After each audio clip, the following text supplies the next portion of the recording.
আমাদের গত পরশুকা থেকে আমার কিছু গতকালকে এই সন্দেহের কারণে গতকালকে থেকে আমার যখন আজকে খবর আইছে খবর আইনের লোকে আমার আরো পুরো সন্দেহ হয়েছে।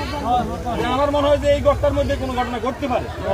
এই জন্য আমি পুলিশে ডাকি নিয়ে বললাম যে আমরা কয়েকটা গছ চেক দিই যাত্রা করি। আমি বেশি বলি এই ঘরটা চেক পুলিশ না এই ঘর না আগে এই গছ চেক দিই।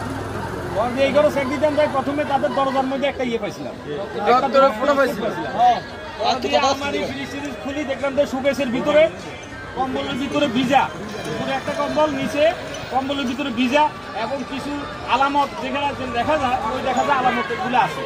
পরে আমরা ঘরের টঙ্গে উঠলাম, ঘরের টঙ্গে উঠার পরে দেখলাম যে টঙ্গের মধ্যে একটা বাড়ি ইয়ের মধ্যে এই ডেকজির মধ্যে কিছু রক্তের আলামত। আরে আল্লাহ!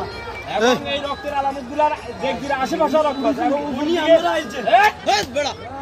দিকে তাকাইলাম যে কোনো পানি টানি পড়ার সম্ভাবনা আছে, দেখলাম যে না কোনো পানি পড়ার সম্ভাবনা নাই।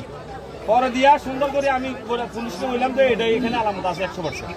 পরে দিয়ে এখন পুরোই আমাদের সন্দেহ হয়েছে এই ঘটনার মধ্যে যা ঘটনা গেছে। এখন আমাদের যুব সমাজ থেকে আরম্ভ করে যারা আছি আমরা এটা সুস্থ বিচার চাই। আমরা কি চাই?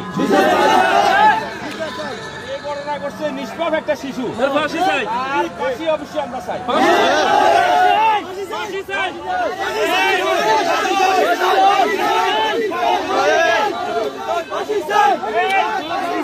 আমি কথা শেষ করি।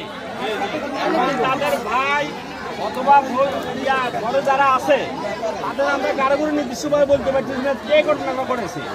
এখন তার ভাই একজনকে ধরে নিছে এবং তার ভাই বউ এখন ইয়েতে আছে, গলাতে আছে। আমরা তদন্তের স্বার্থে কোন রকম কোন জায়গা মিলা কারণা করি শৃঙ্খল কেউ যদি করে তাহলে তার বিরুদ্ধে বিচার থাকবে। ঠিক আছে? আমরা সুস্থভাবে আইনের সহযোগিতা যা করার দরকার আমরা তাই করবো। ঠিক আছে?